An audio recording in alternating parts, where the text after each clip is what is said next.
British Steel, de retour dans le giron de l'État britannique. Le gouvernement décide de nationaliser la grande entreprise de sidérurgie du Royaume-Uni, ou plutôt de la renationaliser. Car à sa création en 1967, British Steel était déjà une entreprise d'État.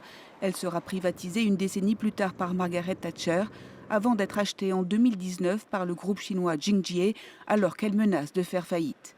En avril 2025, Londres reprend le contrôle de fait de l'acierie. Une décision confirmée jeudi par le gouvernement qui dit agir au nom de l'indépendance énergétique du Royaume-Uni et de la sécurité nationale. Nous vivons dans un monde très incertain.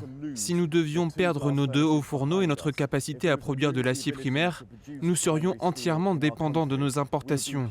Et on sait tous ce que cela veut dire, être dépendant de la Chine et éventuellement d'autres producteurs à travers le monde. Le groupe chinois qui estime avoir sauvé British Steel de la faillite s'oppose à cette décision. Pourtant, en 2025, Jingjie avait annoncé son intention de fermer les 2 hauts fourneaux à charbon du pays, situés dans le nord de l'Angleterre, estimant insuffisant le soutien du Royaume-Uni pour moderniser les sites de production. Le groupe chinois exige aujourd'hui une compensation intégrale de tous ces investissements réalisés. Le ministère du Commerce, de son côté, accuse Londres de reprendre de force le contrôle du British Steel. La Chine exhorte le gouvernement britannique à respecter les règles internationales et à traiter de manière juste et équitable les entreprises à capitaux chinois présentes au Royaume-Uni.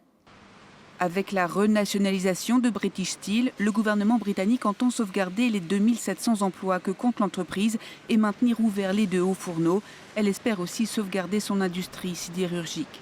Sans production locale, le Royaume-Uni serait obligé d'importer et deviendrait complètement dépendant des 3 gros producteurs d'acier que sont la Chine, l'Inde et les États-Unis.